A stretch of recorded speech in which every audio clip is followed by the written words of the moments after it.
With a population of nearly 2.9 million, Accra is a rapidly growing capital producing nearly 2,000 metric tons of waste each day, of which only an estimated 60% is collected. As a result, uncollected plastics obstruct the drainage systems, are burnt illegally, or end up in streams and the ocean. But in a small lab in Adenta, a suburb of Accra, Makafui Awuku and his team at Macintosh Africa have found a solution to the country's waste problems. According to them, this solution has the potential to transform Ghana's footwear industry. We go around town to buy the plastic waste from communities and from waste pickers, or we pick it ourselves because we have volunteer groups.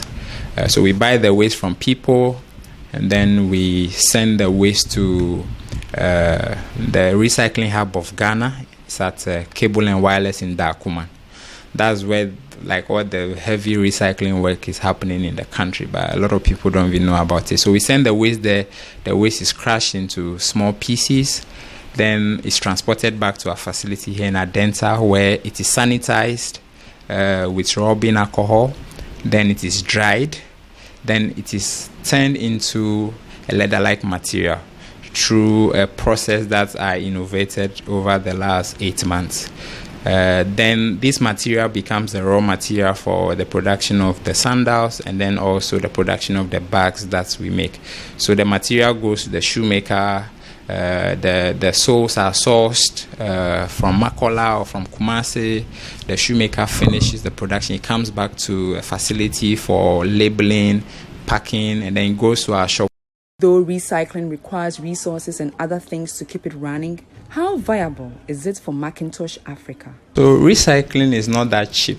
I mean, sometimes the way people talk to me, they feel like because the products are from waste, so it has to be cheaper than similar products on the market.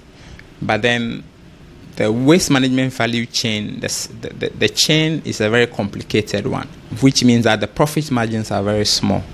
And if you don't have the courage, you cannot work in this space. And to even think about creating something that can bring in profit and create jobs is a very daunting task. But one thing for me as a social innovator, as somebody who does a lot of research and experiments, is that I believe that if we keep pushing the limits, we can find ways of beating down the cost, creating innovations that are durable enough and solving the problem in the long term. Although Macintosh Africa is looking to produce over 5,000 pairs of these sandals in the next 12 months and recover over 7 tons of plastic waste through the project, he outlines some of the challenges he faces. One of the biggest challenges of the waste sector is the sourcing of the waste. Even though there's a lot of waste in the environment of Ghana, when it comes to assessing it as a raw material for production is very difficult. Either they come very contaminated, the cost of acquiring it is expensive, and the cost of treating it to get it to the quality you want is also high. Then there's a bigger cost of moving the waste around. Somebody can call me in Nungwa, they have waste they want to even just give away for free, and then it's just 1 or 2 black bags, which is just about 3 Ghana cedis, but it will cost me like 40 cedis to transport it from Nungwa to Adenta. So you ask yourself, this is not profitable. Why would I want to do this?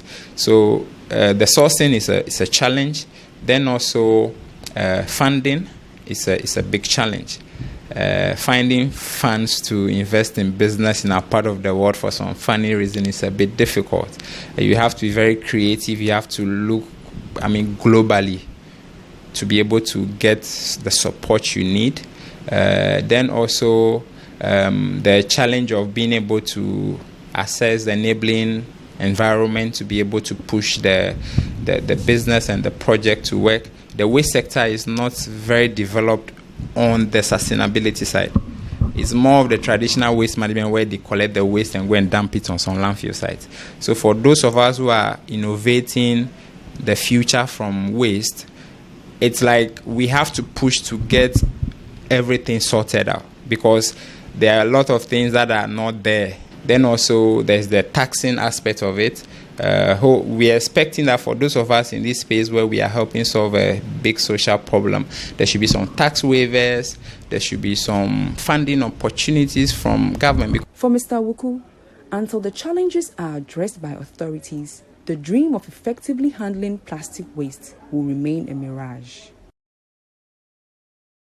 Hi guys, I hope you enjoyed this video. Subscribe to our Citi TV YouTube channel for more videos on the business dashboard. Tune in and stay updated on the key business news stories of the day with Business Dashboard every weekday at 7 p.m. only on Citi TV.